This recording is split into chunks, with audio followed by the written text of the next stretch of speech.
Donc, si nous parlons de dominion, il est important que nous comprenions toutes les dimensions de ce mot afin de conduire consciemment chacun dans son expérience. L'une des raisons pour lesquelles le ministère d'enseignement est très important, c'est simplement parce que c'est l'un des moyens les plus rapides d'amener tout le monde dans l'expérience de ce que le Seigneur apporte à une congrégation. Il y a certaines choses que le Seigneur prononcera et moins de 5% d'entre nous auront la foi pour les saisir. Il y a certaines choses que le Seigneur prononcera et moins de 10% d'entre nous auront la consécration requise pour fonctionner à ce niveau et pour en tirer le maximum. Mais quand nous commençons à décomposer cela et à enseigner précepte sur précepte, ligne sur ligne, alors, progressivement, nous amenons tout le monde dans cette expérience.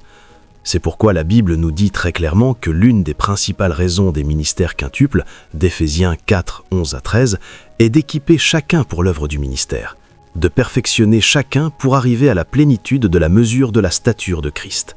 Donc, la façon d'amener tout le monde à devenir, c'est par l'instrumentalité de l'enseignement. Et donc, ces réunions sont très importantes et nous avons confiance qu'avant la fin du premier trimestre de cette année, nous expérimenterons tous la domination dans différentes sphères par la puissance du Saint-Esprit. Je vois que vous n'êtes pas prêts pour la domination. Ceux qui sont en ligne, je suis sûr qu'ils crient « Gloire à Dieu !» « Alléluia !» Ne faites pas l'erreur de devenir familier avec les choses que vous écoutez. Elles sont rares. En toute humilité, je vous le dis, nous sommes dans une saison où Dieu est gracieux de nous libérer ce niveau de révélation. Ce n'est pas parce que nous sommes si spirituels, ce n'est pas parce que nous sommes si studieux, c'est parce que Dieu veut faire quelque chose et pour que le corps de Christ l'expérimente, c'est pourquoi il ouvre la mesure et la profondeur de vérité qu'il apporte dans le corps en ce temps. Ne faites pas l'erreur d'être familier, vous passerez à côté. Vous passerez à côté. Ceux d'entre nous qui voyagent, nous pouvons dire la différence. Quand je voyage parfois, juste en apparaissant, des choses commencent à arriver. Au moment où ils entendent que leur puzzle est autour, des choses commencent à arriver à cause du niveau de foi et d'attente qu'il met sur l'huile. Donc ne faites pas l'erreur d'être familier, parce que ce que nous vous enseignons ici, si vous le connaissez, cela se verra. Vous ne pouvez pas rester le même, et vous ne pouvez pas ne pas faire d'impact si vous connaissez ces choses. Voyez, ces messages que nous enseignons, il y a des personnes qui, quand elles écoutent, la première fois, elles écoutent juste en silence pour que leur esprit interagisse avec. Puis elles retournent écouter à nouveau, et parfois c'est la 4e fois qu'elles commencent à prendre des notes. Les messages que nous prêchons, il y a des personnes qui écoutent chaque message que nous prêchons plus de 5 fois, elles s'y installent. Donc si vous n'êtes pas prudent, vous entendrez des gens venir d'Abéar après 2 ans et dire « j'ai entendu et ceci est arrivé ». Et vous serez là « ah, vraiment ?» Oui, ce ne sera pas votre portion. Je souhaite que vous voyiez la réaction de ceux en ligne maintenant. Ils diront « Eh bien, c'est vrai, nous savons, gloire à Jésus ». Donc, nous traitons de dominion, le sujet de dominion. Et ce soir, nous allons router ce sujet à travers le discernement. Je veux enseigner sur la domination par le discernement. Nous avons regardé la domination par la grâce, nous avons regardé la domination par la lumière, maintenant nous regardons la domination par le discernement. Parce que le sujet de dominion est très vaste et il y a différents chemins pour router différentes dimensions de dominion. Pourquoi ajoutez-vous Twitter ? Ne soyez pas créatif, monsieur. Laissez ce micro tel qu'il est. Gloire à Dieu. Je vous ai dit qu'il y a 4 définitions de base pour la domination. Numéro 1, j'ai dit que la domination est simplement l'autorité pour gouverner, pour régner et pour dominer. Gouverner signifie qu'il y a une juridiction placée sous votre autorité où vous avez le pouvoir de déterminer comment elle fonctionne. Et comme nous avons regardé l'Écriture, Genèse 1, 28, nous avons vu que Dieu nous a donné une juridiction sur les oiseaux du ciel, sur les poissons de la mer et sur tout ce qui rampe sur la face de la terre. Maintenant, quand Jésus est venu, il a étendu cette juridiction au 2e ciel. Bien que nous marchions dans la chair, nous ne battons pas selon la chair. Donc nous commençons à traiter dans le règne spirituel aussi. Ayant tout fait pour résister, tenez ferme, vêtez-vous toute l'armure de Dieu, afin que vous puissiez battre pour résister à toutes les ruses du diable, car nous n'avons pas à lutter contre la chair et le sang, mais contre les principautés et les puissances, contre les dominateurs des ténèbres de ce monde et contre les esprits méchants dans les lieux célestes. 2 Corinthiens 10, 3 à 5, Éphésiens 6, 10 à 18. Donc Jésus a élargi la portée de notre domination.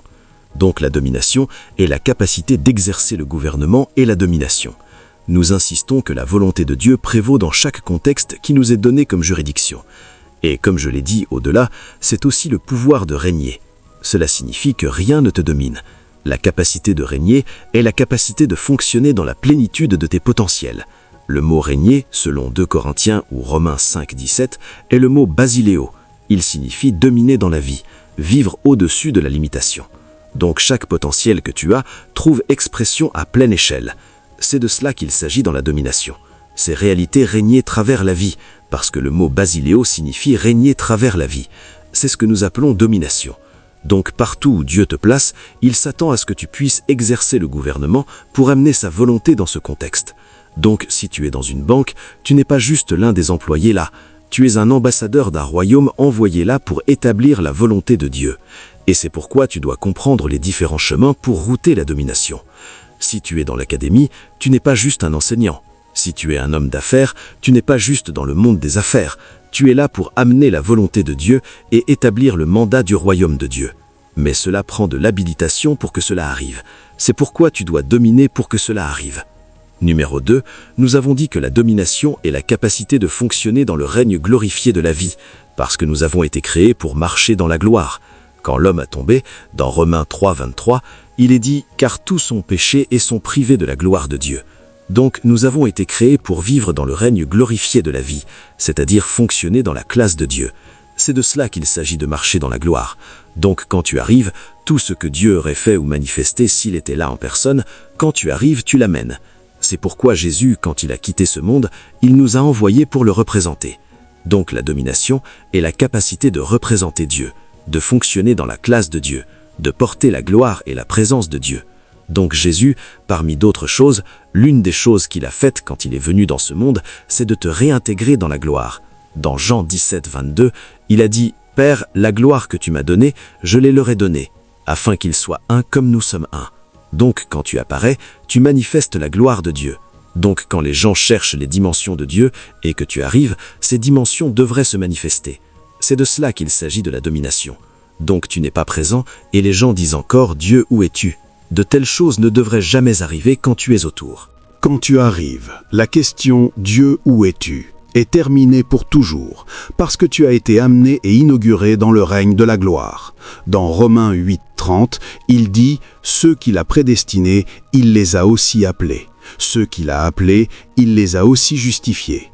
Ceux qu'il a justifiés, il les a aussi glorifiés. » Il n'a pas dit « il les glorifiera », il a dit « il les a glorifiés ».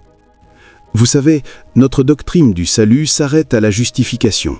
Donc vous voyez des gens argumenter « Tu ne peux pas perdre ton salut, le péché n'aura pas de domination sur toi. » Nous acceptons. Où est la gloire de Dieu? Nous ne voyons pas la gloire parce que nous avons réduit cette réalité à des débats intellectuels. Pendant ce temps, ces gens sont présents. La mort règne, la maladie règne. Cela signifie que la gloire manque. La doctrine n'est pas complète tant que la gloire n'est pas incluse.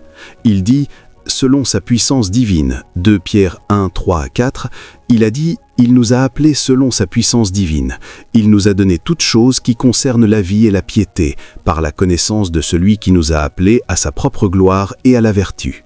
Donc, tu as été appelé à la gloire. Il a dit dans 1 Pierre 2, 9, « Vous êtes une génération choisie, un sacerdoce royal, le peuple qui appartient à Dieu, appelé à proclamer les vertus de celui qui vous a appelé des ténèbres à sa merveilleuse lumière. » Donc, cette année, tu dois bâtir la conscience que quand je viens, la gloire de Dieu vient. Quand je viens, la présence de Dieu vient. Vois, tu n'es pas un chanteur, monsieur, tu n'es pas un enseignant, tu n'es pas un prédicateur, tu es un témoin de Dieu.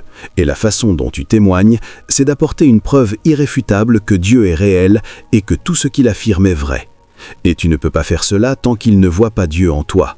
Donc la domination, c'est arriver à un état d'être où il voit Dieu dans ta vie. Et parfois tu n'as même pas besoin de parler. Ils te regardent juste et ils savent qu'il y a quelque chose de différent en toi. C'est la gloire de Dieu qui émane de ta vie. Je suis persuadé qu'une génération porteuse de gloire va se manifester d'ici. Je répète cette écriture afin qu'elle forme ta conscience. Vous savez, certains d'entre vous pensez que vous êtes des gens vaincus dans la vie, que vous êtes des échecs, que vous êtes à la traîne, que vous êtes stagnants, que vos cas vont juste gérer à travers la vie. Pas question, monsieur. Tu n'es pas appelé à gérer à travers la vie. Tu es appelé à régner à travers la vie, à régner. Les gens devraient se demander pourquoi ton cas est différent en bien. C'est parce que je porte la gloire. Tu ne peux pas piéger Dieu, donc tu ne peux pas me piéger. Tu ne peux pas limiter Dieu, donc tu ne peux pas me limiter. Tu ne peux pas frustrer Dieu, donc tu ne peux pas me frustrer. Je suis le contenant visible qui manifeste les dimensions invisibles. Viens, quand tu entres dans un endroit, ne suis pas tout le monde à te précipiter. Prends ton temps. Quand tu viens, viens avec la conscience que la gloire et l'excellence sont entrées ici. Je te dis, viens avec la conscience que le ciel a embrassé la terre. Un envoyé du ciel est au point de se manifester.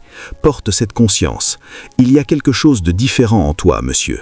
C'est l'opération de la domination. Laisse cette chose s'enraciner, parce que si elle ne s'enracine pas, tous les chemins pour router cela que nous enseignons ne prospéreront pas pour toi, ni ne te profiteront. Tu portes la gloire. Vois, quand un esclave entre dans un endroit, il y a une disposition, versus quand l'héritier entre. Tu sais qu'il y a une différence. Tu es un porteur de gloire, et quand tu le sais, la délivrance commence à arriver naturellement. Rien ne peut dompter Dieu, donc rien ne peut te dompter. Donc ce que les gens prient, « Ô Dieu, s'il te plaît », tu sais juste que ces choses ne fonctionnent pas. Vois, la mort ne fonctionne pas autour de toi. La peur ne fonctionne pas autour de toi. La maladie ne tolère pas la gloire. C'est la mentalité de la domination. Forme-la dans ton esprit. Alléluia. Donc c'est un appel au règne glorifié de la vie. C'est la domination. Et puis numéro 3, j'ai dit que la domination est le pouvoir de prévaloir et d'exécuter le jugement. Tu exécutes le jugement. Quelqu'un est malade, tu apparais? Non. Vois la façon dont Jésus l'a fait. Il ne parlait même pas encore d'onction, il parlait comme un juge. Luc 13, 16. Il a vu une femme courbée et il a dit « Cette femme, étant une fille d'Abraham, que Satan a liée pendant 18 ans, ne devait-elle pas être délivrée de cette chaîne le jour du sabbat ?» Et il a dit « Femme, tu es délivrée. » Je parle de jugement ici. Tu arrives dans un endroit, tu vois des chrétiens souffrir, tu dis non, ceux-ci sont nés de Dieu, ceux-ci sont délivrés de la domination des ténèbres. Pourquoi souffriraient-ils encore? Je décrète, viens. Quelqu'un est démonisé, tu arrives, tu dis non, tu parles au démon, tu sais que tu n'es pas censé être ici. Le prix a été payé, ce gars a été intronisé au-dessus de toi maintenant. Au nom de Jésus, sors. Tu arrives dans un endroit, les choses ne marchent pas, tu dis non, les choses ne devraient pas échouer. Nous sommes des gens, il a dit quoi que tu fasses. Tu es un juge, tu es un législateur, tu es un plaideur. Là où les lois ne fonctionnent pas, tu proclames la loi, et là où les lois sont violées, tu les arrêtes. C'est ce que fait la domination. Elle fait de toi un juge. Je te dis que ce sont certaines des bases fondamentales de la manifestation de pouvoir. Merci Père, le pouvoir de prévaloir et d'exécuter le jugement. Et puis numéro 4, j'ai dit que la domination est un état de repos où rien ne te déséquilibre, pas d'anxiété, parce que tu sais que la réponse est avec toi. La raison pour laquelle il y a de l'anxiété, c'est parce que nous ne sommes pas encore conscients que nous sommes la réponse, que nous sommes la solution. Imagine que tu entres dans une pièce et que tes enfants crient, celui-ci crie, celui-là crie, tu ne vas pas avoir peur, parce que quand je viens, j'apporte la solution. C'est pourquoi quand tes enfants se troublent, tu n'es pas ému. Quel est le problème ? Calme-toi, toi qui es au-dessus de toi, retourne. Si quelque chose commence à te troubler, cela signifie que cette chose a mis une conscience en toi que cette situation est plus grande que toi. Cela signifie que tu ne sais pas que tu as le repos. Mais tu vois, dans la domination, Dieu nous donne le repos même sur toutes nos adversités. Regarde la façon dont Josué 14,15 le met. Le Seigneur leur donna du repos tout autour, selon tout ce qu'il avait juré à leur père, et il ne resta personne de tous leurs ennemis devant eux, car le Seigneur livra leurs ennemis entre leurs mains. Tu es allé pour un entretien de visa, ils t'ont refusé. Non, ne pleure pas. Ce pays, je dois entrer. Tu sais que je vais entrer. Je ne peux pas t'arrêter, tu ne peux pas m'arrêter, monsieur. Tu es juste en contrôle. Tu retournes, je postule à nouveau et j'entre. Tu as juste l'assurance, c'est la domination. Donc la domination en elle-même est un état et une disposition, et cette disposition s'appelle repos. Vois, beaucoup de chrétiens sont perturbés par tout. Ils soumettent une proposition pour un contrat, ils tremblent déjà. Non monsieur, ce n'est pas toi qui dois trembler. Il y a peut-être 300 personnes, ils en ont besoin de 3. Où sont les 2 autres? Parce que le numéro 1 est ici. Il y a une connaissance, monsieur. Il y a une connaissance, une conscience, tu es dans le lieu de repos. Comment penses-tu que Jésus était en repos quand ils lui ont dit que Lazare était malade au point de la mort? Il savait que s'il meurt, il ressuscitera. S'il ne meurt pas, il sera guéri. Donc quand il arrive, Marthe a dit « Si tu avais été ici, notre frère ne serait pas mort. » Il a dit « Calme-toi, je suis la résurrection, je suis la vie. » Il a dit « Quiconque croit en moi ne mourra jamais, et même s'il était mort, il vivra de nouveau. » C'est le repos.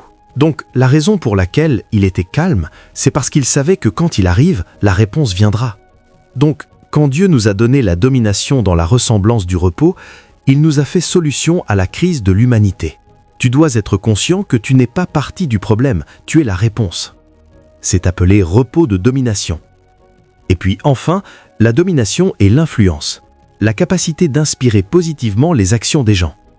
C'est pourquoi quand nous parlons, les gens se repentent. C'est appelé influence et ce n'est pas juste une affaire d'église. Même à ton travail, ils veulent prendre une décision, ils attendent ton conseil. Parce qu'ils savent que chaque fois que tu donnes un input, cela se traduit en profit. C'est appelé domination. C'est pourquoi tu as besoin de la grâce, c'est pourquoi tu as besoin de la sagesse et de la lumière pour être en domination. Donc, 300 personnes ont parlé, ils disent « Attends Nathanaël, attends Pierre, attends, qu'as-tu à dire ?» Puis tu arrives. Parfois, ta position peut même être différente de celle de tout le monde, et ils suivront ta position. Cela signifie que tu es plus que 300 hommes. C'est la domination. C'est ce à quoi Dieu nous a appelés, et ce n'est pas juste au niveau de ton bureau. Un moment vient où cela devient toute l'institution, puis un moment vient où cela devient toute la nation. Quand tu parles, une nation écoute. Voilà la façon dont la Bible le met. Je pense que c'est Psaume 72, verset 1, verset 5 et verset 8. Écoutez ces messages encore et encore, laissez-les ouvrir votre esprit. Tu peux être étudiant et ta suggestion délivrera une université en tant qu'étudiant. C'est ce que Joseph a fait en Égypte, c'est ce que ton rêve signifie au roi. 7 années d'abondance, 7 années de famine. Prends un homme discret qu'il stocke 1/5 de tout ce que tu obtiens en abondance. Le roi a dit, personne ne peut le faire sauf toi. Et toute l'Égypte est venue sous son contrôle. Je parle d'influence. Au-delà de la popularité, c'est la capacité de faire arriver les choses. C'est quand tu parles que les choses arrivent. Tout est en attente jusqu'à ce que tu parles. C'est le niveau auquel Dieu t'amène. Et partout où tu es, indépendamment de l'occupation ou de la carrière, cela fonctionne. Regardons cette écriture. J'espère que je l'ai bien. Psaume 72, verset 1, verset 5 et verset 8. Donnez au roi tes jugements, ô Dieu, et ta justice au fils du roi. Verset 5. Ils te craindront aussi longtemps que le soleil et la lune dureront, de génération en génération. Verset 8. Il dominera d'une mer à l'autre et depuis le fleuve jusqu'aux extrémités de la terre. Imagine que tu arrives à un niveau où tu parles et cela affecte toute la terre. C'est ce pourquoi Dieu nous prépare et cela peut router plusieurs systèmes et plusieurs structures pour t'amener là. Tu sais que les rois de la terre, certains d'entre eux comprennent cela plus que nous parce qu'ils ont bâti des systèmes terrestres. Tu vois un roi qui arrive au pouvoir et avant son inauguration, il parle et les nations ajustent. Les décisions des nations sont déjà prises. S'il n'y a pas de paix au Moyen-Orient jusqu'à mon inauguration, tout l'enfer se déchaînera. Et avant l'inauguration, réglons l'affaire, réglons. Sais-tu la mentalité que ces gens ont à propos de qui ils sont et du trône qu'ils occupent? Vois, si nous avions ce niveau de mentalité, la puissance que nos vies commanderaient serait effrayante.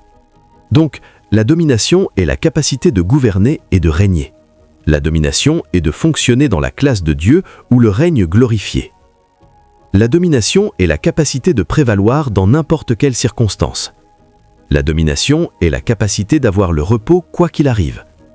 Et la domination est la puissance d'influencer, pas de contrôler, d'influencer positivement les décisions, le caractère des gens. C'est de cela qu'il s'agit dans la domination, et c'est ce que Dieu a dit qu'il ferait en chacun de nous surnaturellement cette année. Donc, nous cherchons les voies spirituelles pour router ces possibilités, et nous avons dit numéro 1 par la grâce, nous avons dit numéro 2 par la lumière, et numéro 3 qui est par le discernement. Bénissez le Seigneur.